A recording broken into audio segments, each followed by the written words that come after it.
Bonjour à tous, je suis l'archange Gabriel et je prends possession du corps de Marie-Hélène pour vous faire passer mes messages de la vie dans l'univers et l'univers de la vie. Alors pour cette vidéo, il s'agit de vous faire entendre ce qui peut exister dans la vie après la mort et dans la mort après la vie.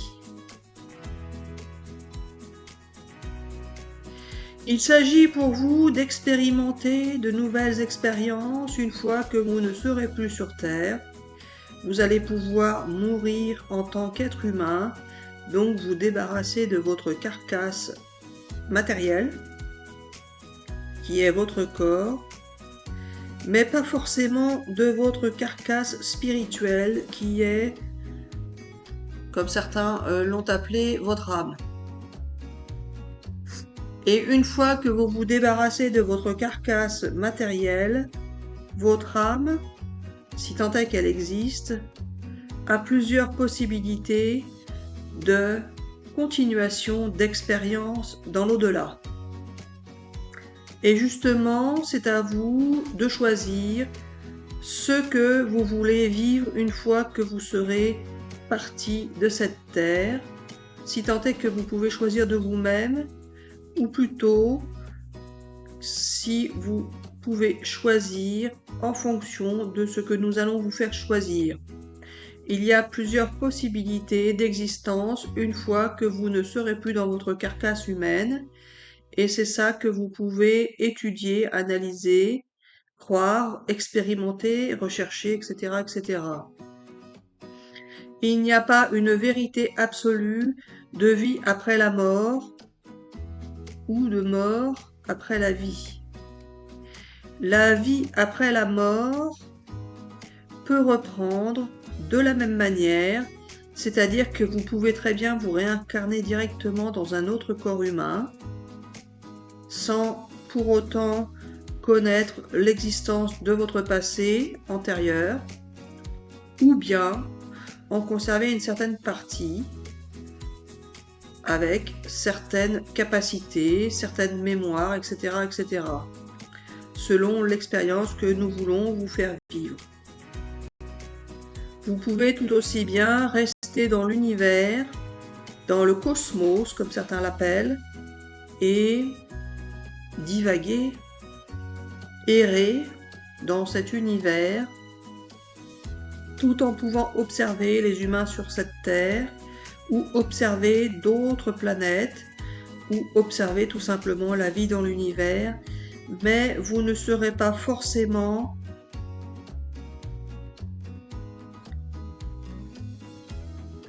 envahi par les émotions et les expériences identiques à celles vécues sur Terre.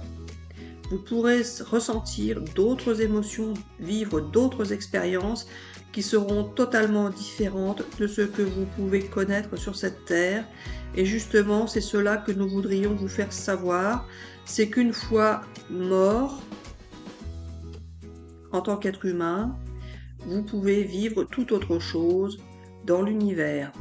Et cette autre chose peut être formidable ou bien ignoble. Oui, alors non. Très mauvais. Oui, voilà. Cette autre chose peut être formidable ou bien son inverse, selon ce que nous aurons choisi de vivre au-delà. Et pourquoi, Gaby? Vous choisissez en fonction de quoi? Alors voilà, nous choisissons comme nous voulons, selon l'expérience que vous devez vivre en tant qu'énergie ou en tant qu'âme, si tant est que vous soyez vraiment une âme. Vous pouvez tout aussi bien, une fois mort sur cette terre, ne pas non plus errer dans l'univers, ne pas non plus revenir sur cette terre, mais intégrer une autre planète, un autre univers, un autre cosmos, peu importe. Vous pouvez très bien vivre une autre expérience ailleurs, qui ne soit pas de l'errance, qui ne soit pas formidable et qui ne soit pas son inverse. Il peut s'agir tout simplement d'être une énergie, tout comme nous, ou bien d'aider des possibilités qui existent dans l'univers, d'aider. Et voilà. Oui, alors non, Marie-Hélène, je t'ai entendu, tu as dit c'est n'importe quoi, même si tu l'as dit tout bas. Et c'est ça qu'il ne faut pas dire, Marie-Hélène, car si tu dis c'est n'importe quoi, personne ne va te croire. Et si personne ne te croit, alors rien n'existera. Ah, donc ça n'existe pas. Oui, alors si justement cela existe. Et vous n'êtes pas obligé d'y croire, bien évidemment. Vous pouvez croire ce que vous voulez croire. Ce qui existe, existe. Ce n'est pas forcément ce que vous croyez qui existe. Il peut y avoir plein d'autres possibilités qui existent que vous ne connaissez pas, que vous ne croyez pas et que vous n'avez même pas imaginé. Et cela n'est juste qu'une petite partie de ce qui peut exister et que vous ne connaissez pas. Il y a bien d'autres choses encore. Alors Marie-Hélène, je vais te surprendre car je vais te dire quelque chose que tu n'as pas encore imaginé et qui existe ou peut exister selon ce que nous voulons que vous croyez.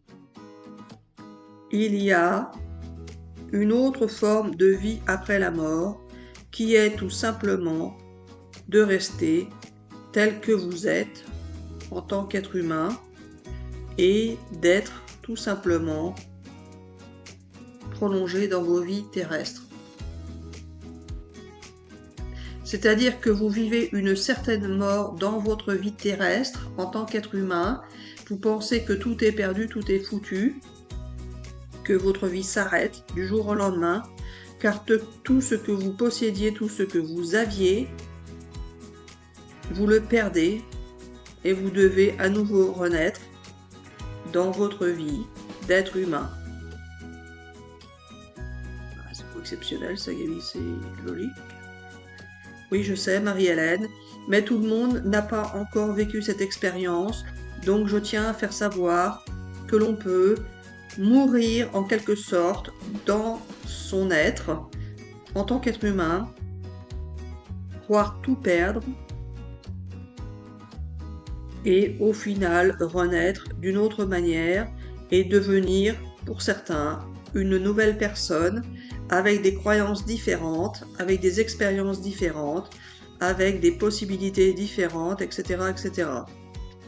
C'est une vie après la mort qui existe, mais qui ne fait pas perdre la carcasse humaine.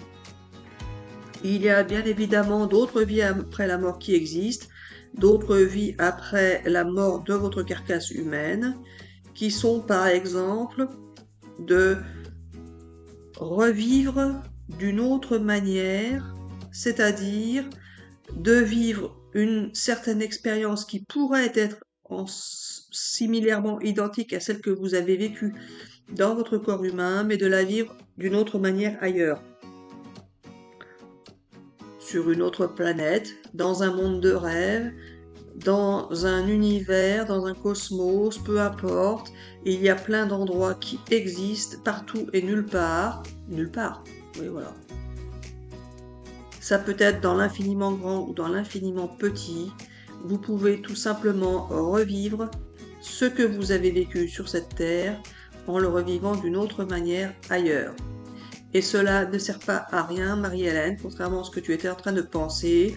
Cela sert à quelque chose, bien évidemment, mais tu ne peux pas forcément le comprendre en tant qu'être humain. Car cela sert à faire des schémas répétitifs qui peuvent vous permettre de vivre des expériences que vous n'avez pas appréciées d'une certaine manière au moment où vous l'avez vécu, mais que vous pourriez apprécier d'une autre manière au moment où vous le revivrez. Car toute expérience vécue d'une manière peut être revécue d'une autre manière, avec des émotions différentes, des ressentis différents, etc., etc. Vous pouvez croire que tout se passe d'une certaine manière, que tout est toujours acquis ou que tout se conclut toujours de la même manière en fonction de ce que vous vivez, mais cela reste une croyance collective d'être humain. C'est-à-dire que vous vous dites, si cela se passe comme ça, alors forcément cela va entraîner ça, forcément l'autre personne pense ainsi, et forcément cela va aboutir ainsi. Alors que non, justement, tout n'est jamais pareil, tout n'est jamais permanent, tout est possiblement différent.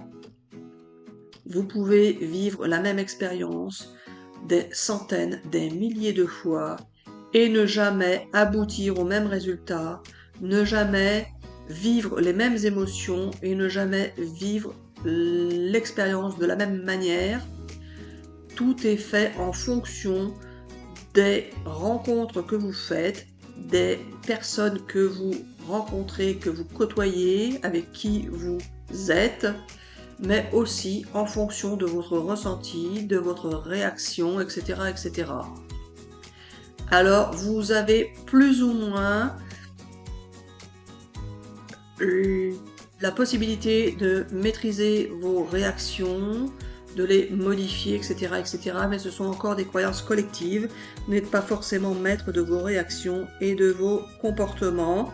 Nous intervenons également là-dessus, même si cela peut vous paraître incroyable, ou bien si cela peut vous paraître néfaste ou mauvais. En tous les cas, sachez que nous pouvons le faire si nous le souhaitons. Mais nous ne sommes pas obligés de le faire, mais nous pouvons le faire. Alors, il y a d'autres formes de vie après la mort. Et là, Marie-Hélène, tu t'inquiètes car tu te dis, il n'y a sans doute rien. Donc, qu'est-ce qui va bien pouvoir me sortir et me laisser dans une impasse? Il y a bien sûr d'autres vies après la mort. Et ces vies-là, vous ne pouvez pas forcément les comprendre en tant qu'être humain, car ce sont des vies qui sont encore non répertoriées par des êtres humains, mais qui existent. Vous pouvez très bien devenir, si vous le souhaitez, une énergie, tout comme nous, qui pourrait alors intervenir sur Terre pour aider les êtres humains. Et là, Marie-Hélène, tu n'y crois pas trop. Et à quoi ça servirait d'ailleurs? Oui, voilà. Alors voilà, c'est une possibilité qui peut exister si vous y croyez, mais ce n'est pas la vérité absolue. Il faut savoir qu'il n'y a pas forcément de vérité absolue.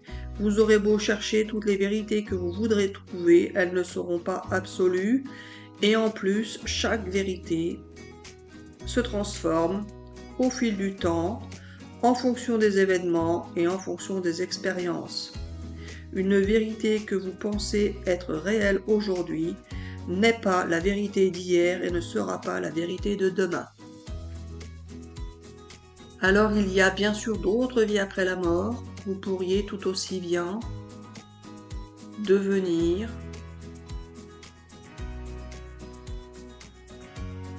un atome qui pourrait participer à la construction de quelque chose de grand. Vous pourriez tout aussi bien devenir un univers qui pourrait simplement gérer ce qui se passe sur des planètes. Et là, Marie-Hélène, tu te dis, je raconte n'importe quoi, bien évidemment. Mais pourquoi pas? Mais Gabi, tu vas pas mettre des millions d'hommes à devenir des univers. Alors si, justement, les hommes, en mourant, peuvent se retrouver dans l'univers et devenir un univers. Car justement, l'énergie qui est en vous est composée d'atomes et peuvent justement rester des atomes. Alors, atome, ce n'est pas le terme que tu connais puisque tu n'es pas scientifique. Peut-être qu'il faut trouver un autre mot. En tous les cas, quand vous mourrez, soit vous vous divisez en plusieurs atomes, soit vous restez concentré et pouvez vous unir pour redevenir un univers. Vous pouvez retourner dans l'infiniment petit comme vous pourriez très bien retourner dans l'infiniment grand. Si vous y croyez. Si vous y croyez, c'est que nous vous faisons y croire. Alors, quelle est la meilleure manière de vivre après la mort? C'est à vous de voir ce que vous préférez vivre comme expérience après la mort. Certains préfèrent tout laisser tomber car ils ont trop souffert et préfèrent du coup ne rien vivre comme expérience humaine après. Certains préfèrent revenir sur Terre pour revivre des expériences sur Terre, mais ce n'est pas forcément votre décision qui joue dans le sens où nous faisons en sorte de vous faire décider ce que nous voulons que vous décidiez. Car nous sommes là pour vous faire vivre des expériences, et ces expériences que vous vivez sont tout simplement des expériences que nous vivons à travers vous. En quelque sorte, vous êtes plus ou moins des pions, si on peut penser ainsi, qui nous permettent de vivre nos émotions et nos expériences sur cette terre. Mais c'est une vérité parmi d'autres qui n'est pas la vérité absolue.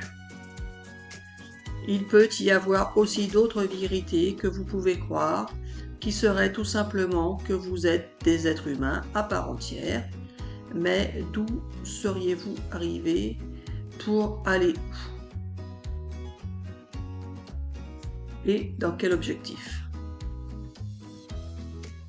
Chacun peut réfléchir à cette question, chacun peut trouver des réponses, des solutions, peu importe. Elles sont toutes imaginables, toutes croyables et potentiellement toutes vraies. Chacun peut avoir sa vérité. Il n'y a pas de vérité absolue, chaque vérité est bonne à entendre, à croire, à expérimenter, à analyser, à étudier, etc., etc. Alors nous avons parlé de la vie après la mort, mais il y a aussi la mort après la vie. Et la mort après la vie n'est pas forcément la même chose que la vie après la mort. La vie après la mort, c'est-à-dire que vous mourrez, que vous revivez derrière, d'une manière ou d'une autre. La mort après la vie est que vous vivez et que derrière vous mourrez. Et vous pouvez très bien mourir et qu'il n'y ait plus rien derrière. Vous pourriez alors mourir et ne plus jamais exister en temps, qu'âme ou qu'énergie, etc., etc. Il peut y avoir des morts définitives si nous le souhaitons. Tout comme certaines plantes semblent mourir mais peuvent renaître après l'hiver, c'est-à-dire qu'on a pu croire qu'elles étaient mortes et puis qu'elles refont des feuilles, des fleurs et redonnent des fruits, simplement parce que leurs racines étaient encore vivantes. Il y a également des plantes qui meurent définitivement car leurs racines sont définitivement mortes, et ces plantes qui meurent définitivement ne revivent pas. Alors pour les êtres humains, il en est de même. Vous pouvez très bien perdre votre carcasse et votre âme peut définitivement mourir si vous n'avez pas pu renaître, c'est-à-dire si vous avez été totalement détruit de votre intérieur qui était extérieur, comme la plante, mais aussi si on a tué vos racines parce que vous avez été exposé à un milieu qui vous était néfaste et qui ne vous correspondait pas pour pouvoir vous épanouir et vivre correctement en pouvant donner tout ce que vous aviez à donner, tout votre potentiel qui permettait alors de fructifier à certains moments de votre vie. Il peut y avoir des âmes humaines qui meurent définitivement parce que nous avons décidé de les faire mourir simplement parce que leur vie ne pouvait pas correspondre à ce qu'elles avaient besoin de recevoir pour pouvoir rester vivantes et pouvoir ainsi donner tout ce qu'elles avaient à donner. Si les plantes ne reçoivent pas d'amour, d'attention et ne sont pas soignées comme elles ont besoin en fonction de leur être, car chaque plante est adaptée à un climat, à un endroit, à une saison, etc., etc. Si vous ne prenez pas soin d'une plante, elle finit par mourir. Il en est de même pour les âmes humaines. Si nous ne prenons pas soin de ces âmes humaines, elles finissent par mourir. Et si elles meurent, c'est tout simplement parce que nous n'avons pas fait en sorte de les mettre au bon endroit, au bon moment, avec les bonnes personnes et les bonnes expériences. Alors ces âmes qui finissent par mourir ne renaîtront pas, elles seront tout simplement perdues à jamais. Mais une plante qui est définitivement morte, Marie-Hélène, peut-elle revivre ailleurs? À mon avis, non. Une plante qui est morte, elle est morte, hein, Gaby. Oui, je sais. Sauf si on y croit. Ouais. C'est un peu tordu les cheveux. Alors voilà, une plante qui est définitivement morte sur Terre est définitivement morte sur Terre. Une âme qui est définitivement morte dans l'univers est définitivement morte dans l'univers si vous y croyez. C'est pourquoi il est important pour vous, les amis, de faire en sorte de ne pas tuer les âmes humaines, car si toutes les âmes humaines sont détruites, alors il n'existera plus d'âmes humaines dans cet univers. Si vous faites en sorte de soigner les âmes humaines comme elles en ont besoin, alors elles continueront d'exister.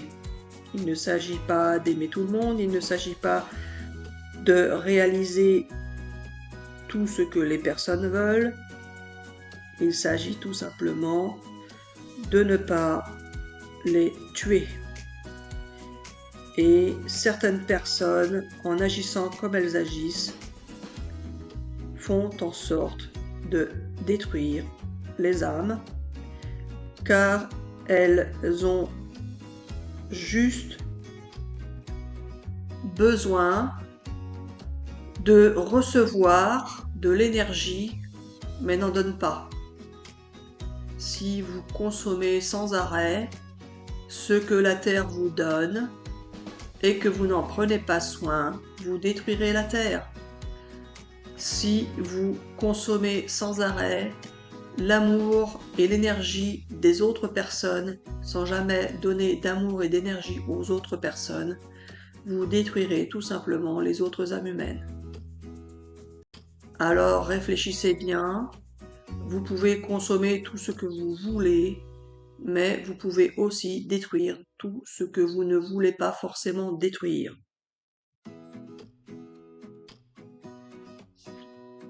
La vie est ainsi faite après la mort, et la mort n'est pas